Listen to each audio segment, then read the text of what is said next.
Bonjour, bienvenue sur Tous en Cuisine avec Seb. Alors vous avez vu le titre, gigot à la périgourdine.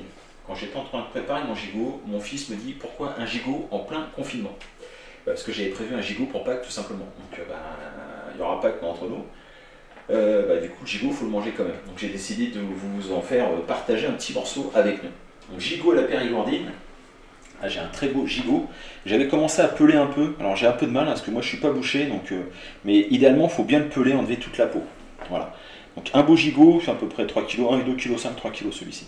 On va prendre aussi un oignon, 2 clous de girofle, un beau bouquet garni avec une branche de céleri, du thym, une feuille de laurier, du persil. Il va nous falloir 6 douzaines de gousses d'ail. Des gousses d'ail, on va les laisser en chemise, on va les laisser comme ça. Du sel, du poivre, de la graisse de canard. On prendra 3 cuillères à soupe, sinon si vous n'en avez pas, vous prendrez du beurre, 25 g de beurre. Une cuillère à soupe d'huile.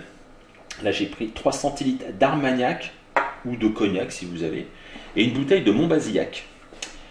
La première étape, on va faire revenir le gigot. Alors second problème, c'est qu'à la base ce gigot n'était pas prévu pour ça, c'était pour faire un gigot au four. Là je vais le faire à la cocotte, il ne tient pas dans ma cocotte. Donc je vais me débrouiller, vous allez voir, il y a toujours des solutions.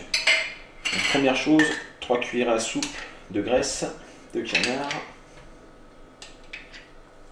Voilà.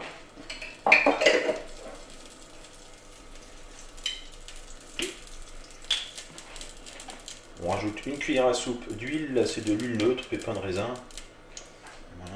Voilà. On fait fondre ça, on attend que ça chauffe et on va faire revenir notre gigot. Donc on fait revenir le morceau de gigot.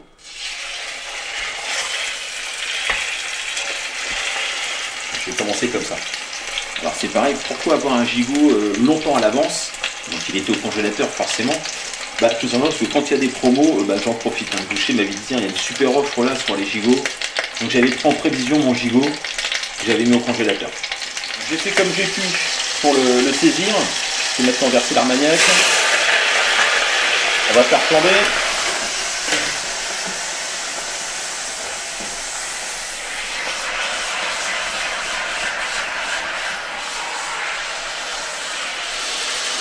Bien salé. Idéalement le salé sur les deux faces. Le poivré. L'Armagnac flambé, ça sent super bon. Je vais rajouter l'ail.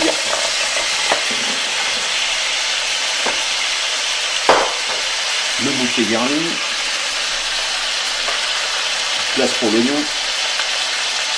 Avec les clous de girofle.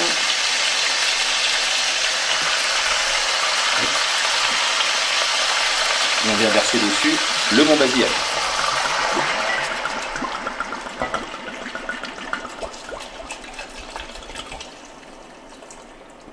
Niveau Montbazillac, j'ai pris le premier prix. En général, quand je cuisine, je ne mets jamais des vins très très chers. Écoutez, on est pas mal. On va peut-être ressaler un petit peu. Voilà. Et donc, on va mettre maintenant cette cocotte. Donc, on la ferme de façon hermétique. 150 degrés, 5 heures. 5 heures de cuisson. On va se débarrasser du bouquet garni.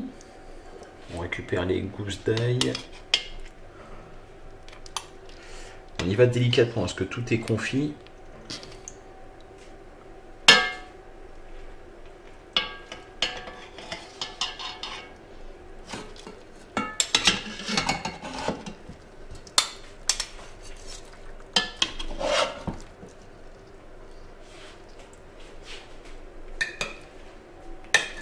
Alors ça m'embête de vous le dépioter, mais en même temps j'aimerais bien que vous puissiez voir à quel point c'est bien cuit. Je vais l'attaquer un petit peu par ici.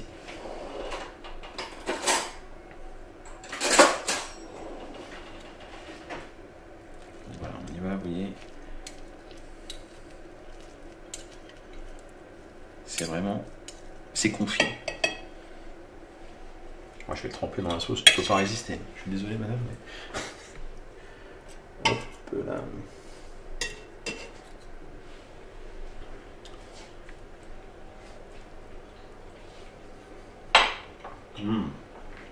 Oh, c'est un bonheur.